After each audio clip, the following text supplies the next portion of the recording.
Now, where do the affections, where does character come into this? Așadar, unde putem plasa afecțiunile, caracterul? First of all, what are affections? În primul rând, ce sunt afecțiunile? Here's what they are not. Haideți să începem cu ceea ce nu sunt ele. They are not mere feelings. Nu sunt doar niște sentimente. They're not just moods. Nu așa un fel de stare, așa. Episodes. Episoade de viață. You know, I feel good, I don't feel good, I feel happy, I don't feel happy. They're not passing Nu feelings. simt bine acum, sunt fericit sau nu sunt. Nu e o chestie care e tranzitorie. Affections Afecțiunile are deep motives. sunt motive profunde. Affections portray a narrative, Ele oarecum portretizează o narațiune, a view of the world.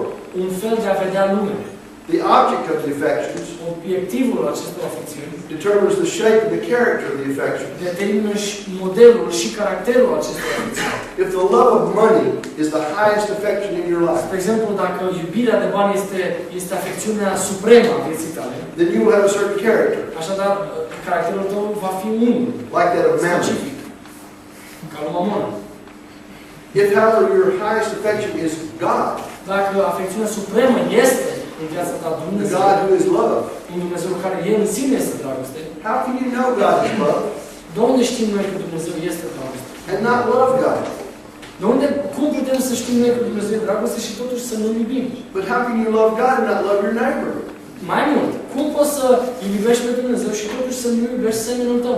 In this we see an integration, În aceasta vedem o integrare and it makes an epistemological și face o afirmație epistemologică, as well as an ontological and ethical de claim. asemenea și una ontologică și teologică, ce se? Ethical. Și o afirmație etică, deci epistemologică, ontologică și etică. The epistemological claim is this: Afirmația epistemologică este aceasta. you can't know God unless God wants you to know Him. Nu poți să-L cunoști pe Dumnezeu dacă Dumnezeu nu se revelează sau nu vrea să-L He cunoști. has to reveal Himself. El trebuie să se reveleze. You can't know God is love Nu poți să știi dacă Dumnezeu e unless you love Him. dacă nu iubești. In the Bible it says Adam knew Eve and she conceived. Biblia spune că, Scriptura spune că Adam a cunoscut pe Eva și ea astfel a rămas însărcinată. This is yada, Este termenul yada, evrei. a personal, intimate knowing. Este un fel de a cunoaște în mod intim, personal. This is not the reason of enlightenment, Nu e un fel de iluminism sau rațiunea iluminismului. autonomous reason. Un fel de rațiune autonomă. That word autonomous is so revealing. Cuvântul acesta autonom este foarte interesant. A law unto yourself. Tu ești legea proprie. The University of Autonomous Reason Universitatea sau rațiunea aceasta autonomă, was not founded in the 18th century. Universitatea rațiunii autonome nu a fost descoperită în secolul XVIII. It was founded in the Garden of Eden. De fapt, aceasta a fost descoperită în grădina Eden. When Satan urged Adam and Eve Când Satana a ispitit pe Adam și Eva to join him in conspiring against God. și i-a îndemnat cum să înlăture sau să se adauge în ce privește conspirarea lui Dumnezeu. Denying and questioning what God had said. Pun în îndoială și pun întrebări asupra ceea ce Dumnezeu le spusese cretină. The Enlightenment dichotomizes reason and emotion. Vedeți, iluminismul nu știu, separă, Dichotomizes, puts over against each other reason and emotion. Iluminismul a separat emoțiile sau afecțiunile și rațiune. Efectiv, l-a separat. For them, emotion is something wild. Bineînțeles, pentru ei afecțiunile e ceva sălbatic, ceva nenorocit. When you combine that Enlightenment reason with a Neoplatonic view of the world, Când combini sau când pui împreună iluminismul acesta, rațiunea iluministă, cu o perspectivă neoplatonică al lumii, and you have this scale of being, ai un fel de o scară așa de a fi, with rationality being realized at the very top. unde sus, chiar la vârf, ai rațiune. God, Dumnezeu, or the ultimate good, sau binele suprem, or pure reason. sau rațiunea pură. You come down to the Lord and they're males, men. Bineînțeles, ai un pic mai jos, ai bărbații. Down here in emotion, they're women. Aici, la emoții, știți cum la afecțiune sunt cam femeile. Kings and philosophers are up here. Împărații și filozofii sunt aici pe sus. Working people are down here. Oamenii așa, de duzină, sunt aici jos. Reason is up here. Desire is down here. Rațiunea aici sus și dorința e undeva jos. This is disastrous. Asta este un mod dezastruos de a vedea lumea. We even let this spill over into our discussion of the attributes of God. Și chiar începe și lucrul acesta se vede în modul în care vorbim despre atributele lui Dumnezeu. So the attributes become not determined by triune revelation. Și atributele nu mai sunt determinate despre revelația triună a lui Dumnezeu, But by Greek philosophy. ci mai degrabă de filozofie greacă. There's a wonderful book written by Colin Gunton. E o carte minunată scrisă de Colin Gunton. Act and Being. Gunton. G-U-N-T-O-N. Gunton, da, Gunton, așa. Yeah. Which It's called Act and Being. e numită Act and Being, nu știu, a fi, ființă și faptă. It was published after his death. Bineînțeles, a fost publicată post-mortem. Gunton was a great evangelical theologian. El a fost un teolog evanghelic foarte bun. He discovered the whole doctrine of holiness near the end of his life. El a descoperit doctrina Sfințirii de sfârșitul vieții sale.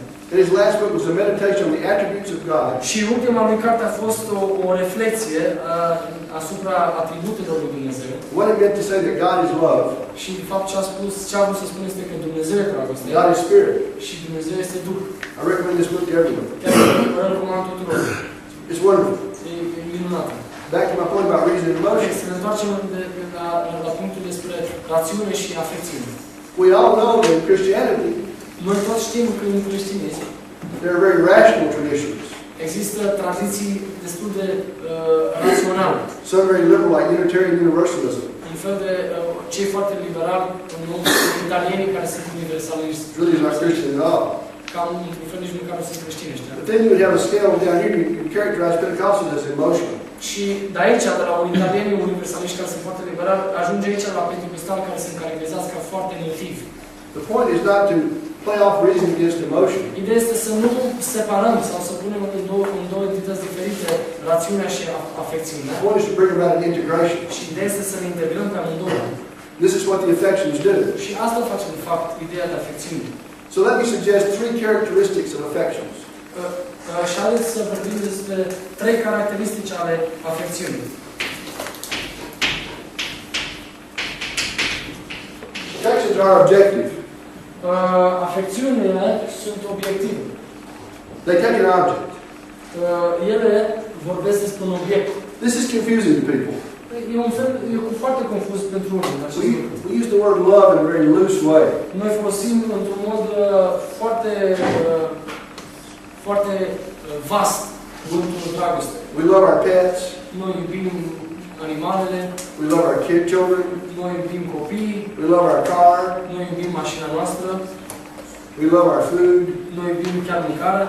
This is confusing use of the word love. Într-un fel facem o mare confuzie acestui cuvânt numit dragoste. Here the Greek language is much better in telling what kinds of love we're talking about. Aici limba greacă ne ajută mult mai mult ca să descoperim diferențele între ce fel de dragoste vorbim. But the nature of that love Dar natura iubirii is determined by the object of the affection. este determinat de obiectul afecțiunii.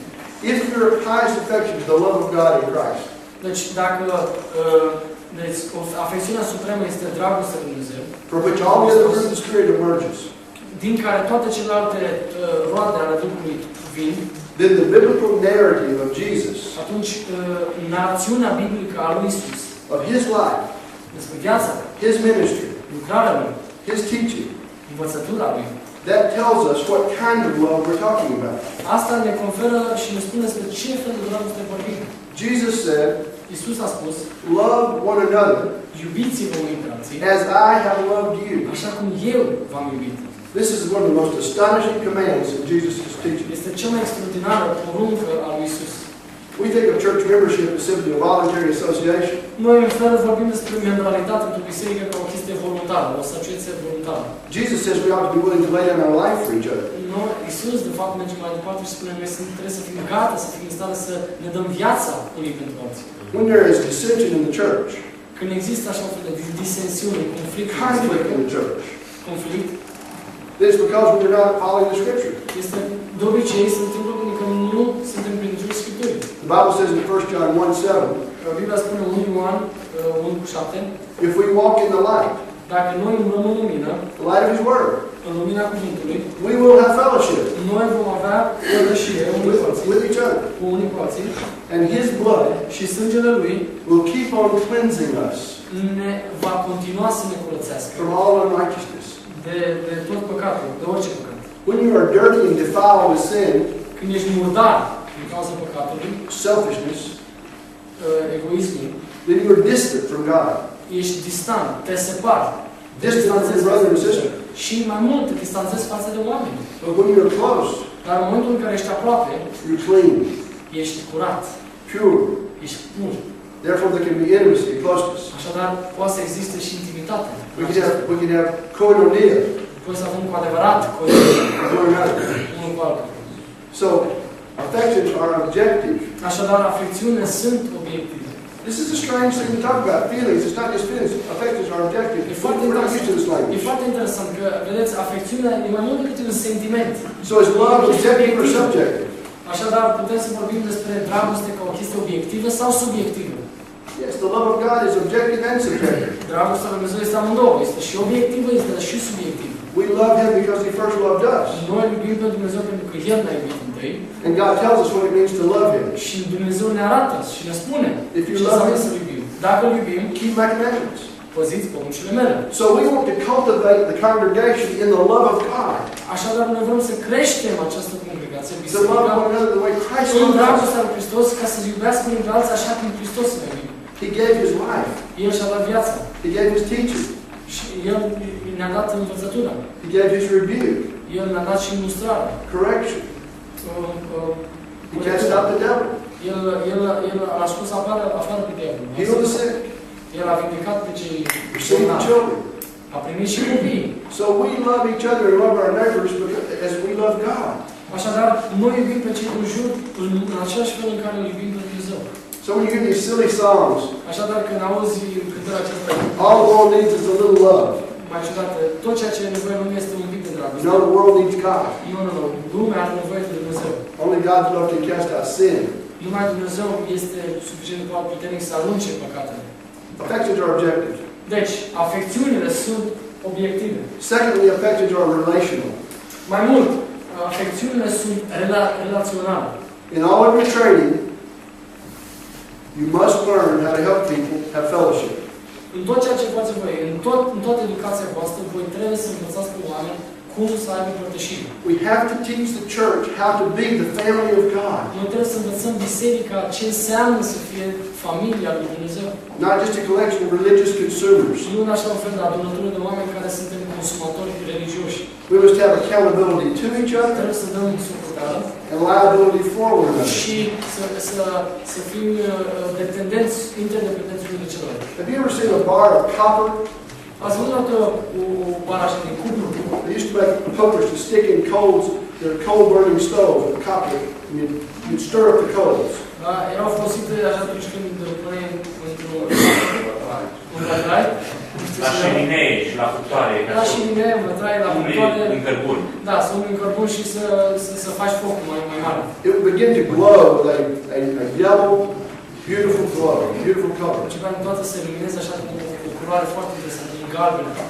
As long as you held it in the fire. Atâta timp cât era în foc, The affections of God, în același fel, afecțiunile lui the fruit of the Dumnezeu, Spirit, roada Duhului, can only be maintained poate rămâne as we abide in Him atâta timp cât noi and in fellowship with one another. și atâta timp cât avem părtășie unii cu alții. You cannot stand in front of the mirror and cultivate the love of God. Nu poți să stai în fața oglinzii și spui, gata, acum am cultiv dragostea lui Dumnezeu. It has to be done with our families and our churches and Trebuie our să facem în neighbors. fața și într-un context, în fața familiei, în fața vecinilor, în fața bisericii. Christianity is not a self-improvement project.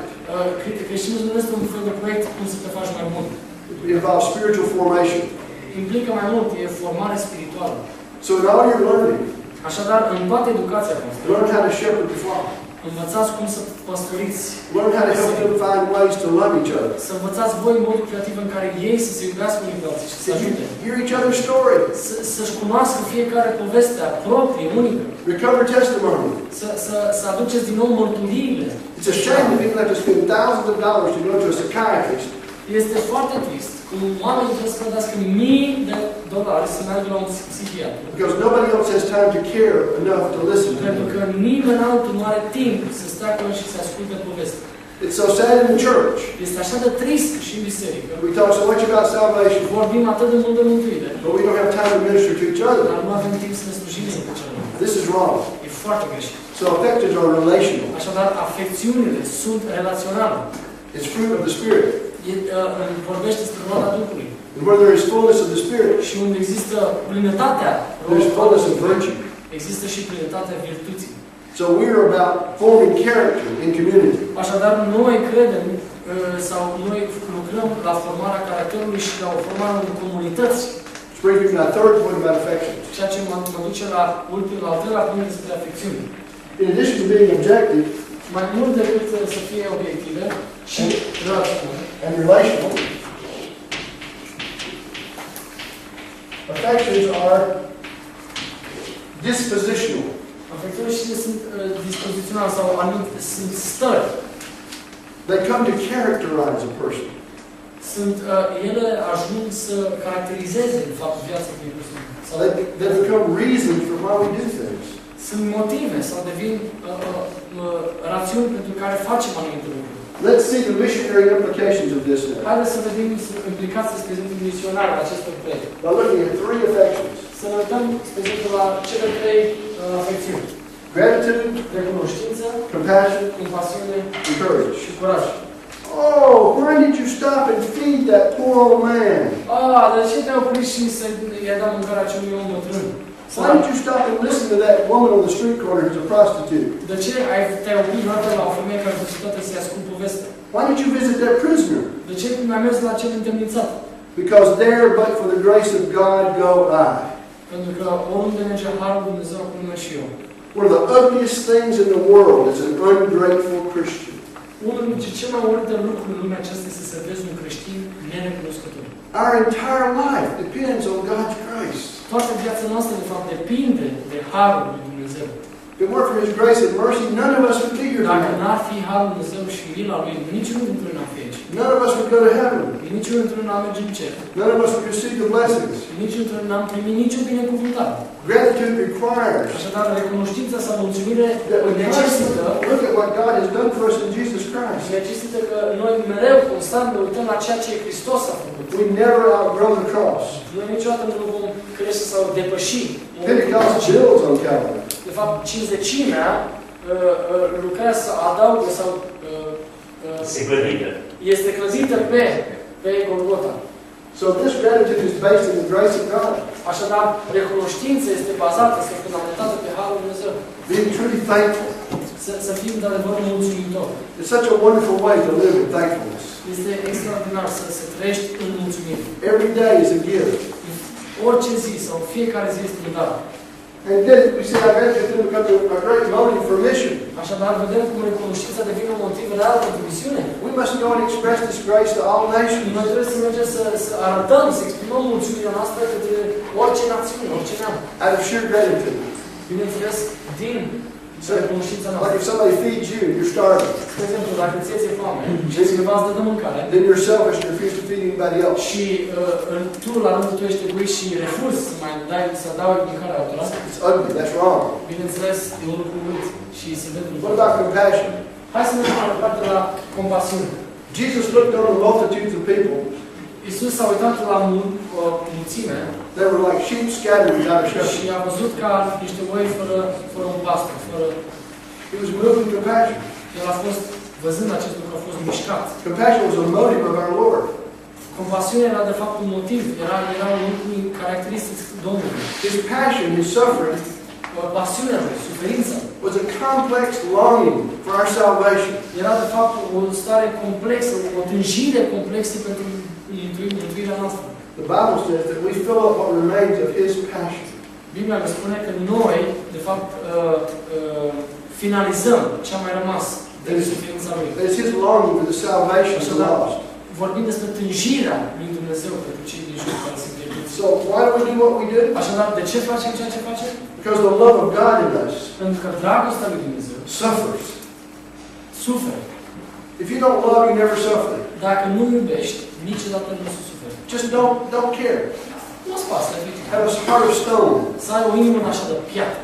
But as Christians, Dar ca și creștini, compassion, compasiunea, passion with Christ in the Spirit. adică pasiunea în Hristos prin Duhul, We find out the Spirit groans and cries. de fapt, noi aflăm din Scriptură că Duhul nu tânjește și plânge With all creation. și suspină cu întreaga creație. And we also groan in our spirit. Bineînțeles că și noi în Duhul We long for the salvation and the healing of the nations. și în acest suspin, de fapt, noi tânjim de restaurarea Universului întreg, creatura întreagă, Universului întreg. Gratitude and compassion Recunoștința și compasiunea are missionary affections. sunt, de fapt, afecțiuni misionare. It is part of our job as pastors and teachers Și este datoria noastră ca pastor și învățători to facilitate the formation and maintenance of gratitude and să compassion. facilităm și să dezvoltăm aceste două afecțiuni, recunoștință și compasiune.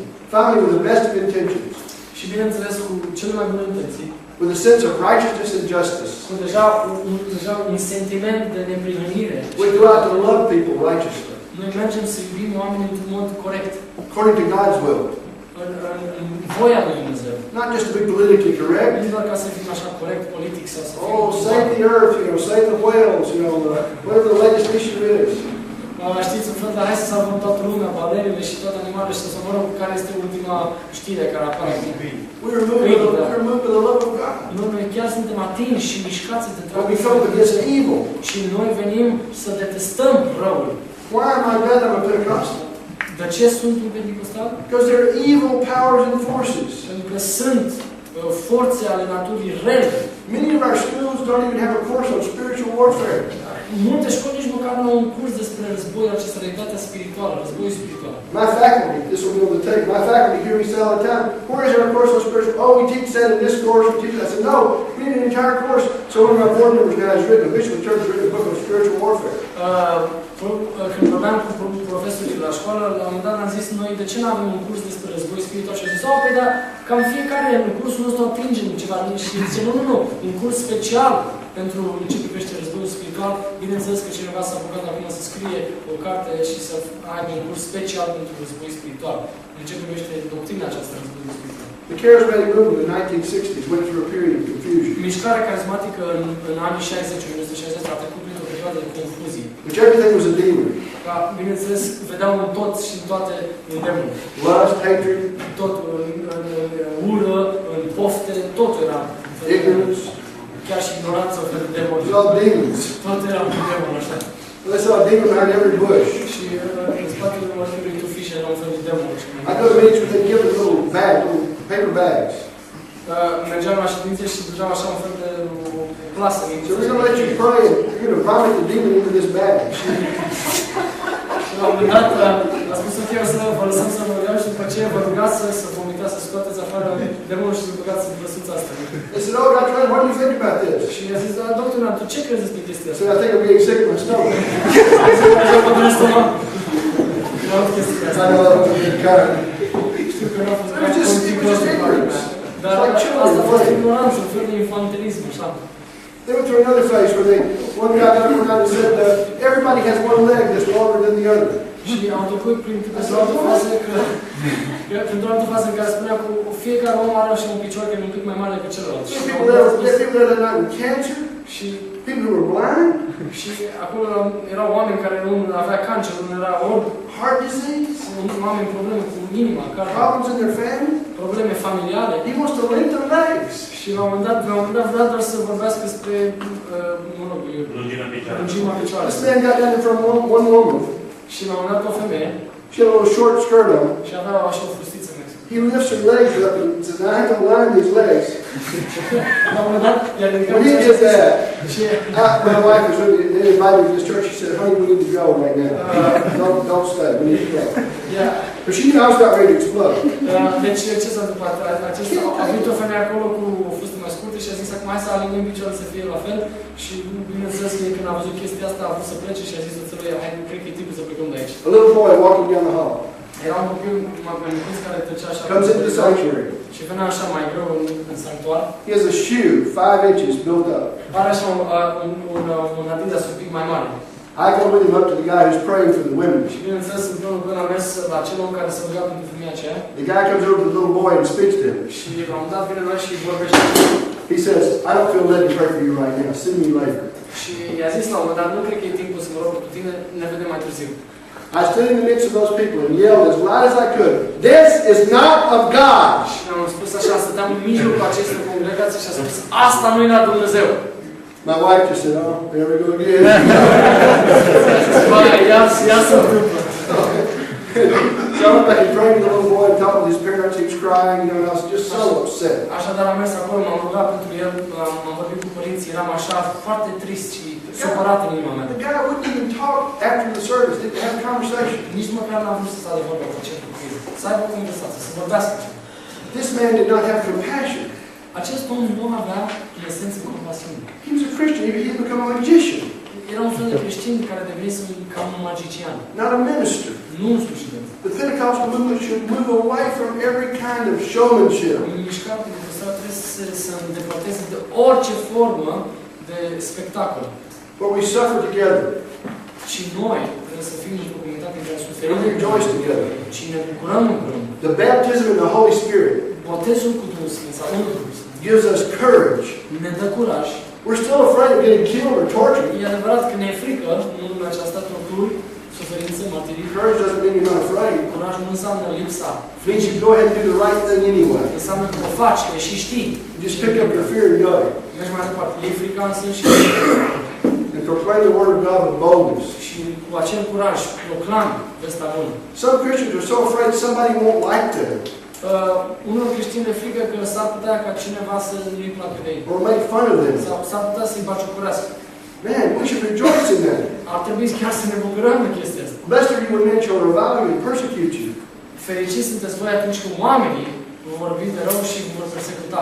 So say all men are evil against you falsely for my sake. Și vă spun că mulți alții au suferit pentru numele meu. Jesus knew there would be conflict.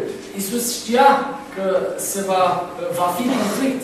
You know why some of our fellowship is so weak and pitiful? Știți de ce de multe ori și chiar părtășia noastră este așa de slabă și We're not really engaging in spiritual battles e slabă pentru că de multe ori noi nu intrăm într-un război spiritual. and really witnessing in the world. Și de multe ori nici măcar nu le vestim, nu le spunem oamenii despre The Dumnezeu. Bible says if you live godly, you will suffer persecution. Biblia spune foarte clar, cei ce trăiesc cu evlavie vor fi persecutați.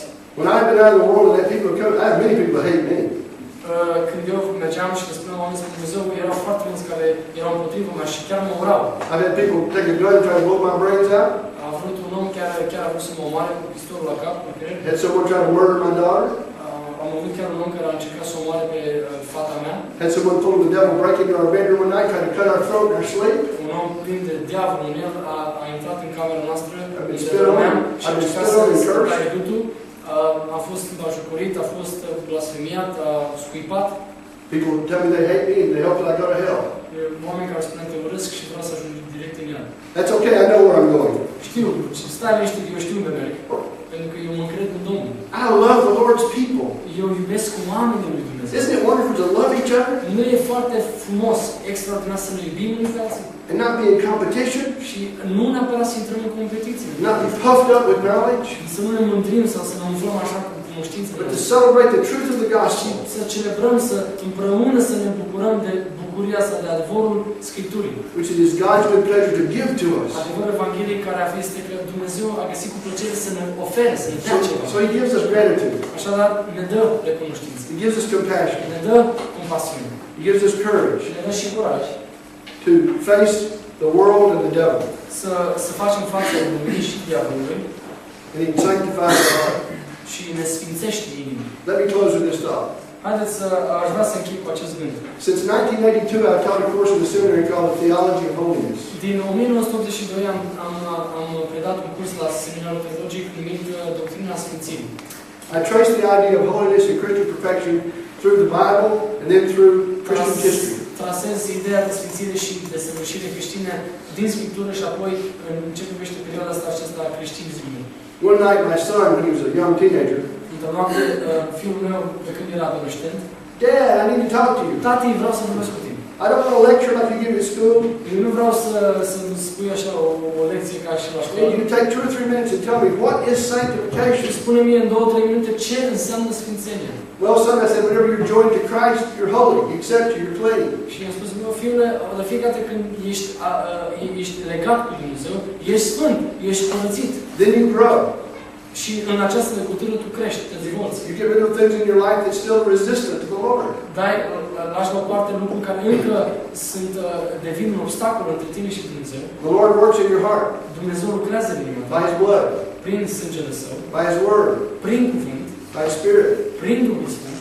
So that finally, ca în final, you want what God wants. În final să-ți dorești și tu exact ceea ce își dorește și Dumnezeu. God fixes your desire. Dumnezeu îți repară sau lucrează la dorințele tale.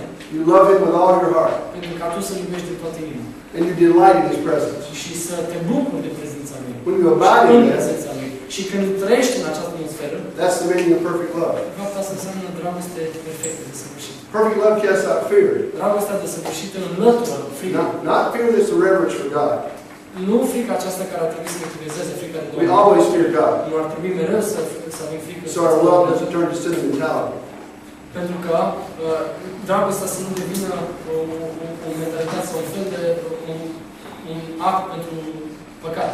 But 1 John tells us, Dar 1 Ioan spune, perfect love casts out fear dragostea de săvârșită înlătură, dă afară of coming judgment. frica. Of the coming judgment. Frica aceasta a judecății viitoare.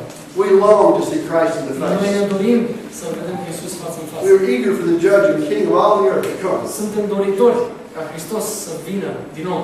Because our love is pure for Him. Pentru că dragostea noastră este una pură pentru El. Well, I would characterize Pentecostal affections this way. Eu aș caracteriza afecțiunile pentecostale. And I would suggest that we have to pay more attention to the formation of character În felul acesta și eu v-aș sugera să fim mai atenți la formarea caracterului and discipleship și ce privește ucenicia in the power and leading of the Holy Spirit. și puterea și călăuzirea Duhului Sfânt. Amen.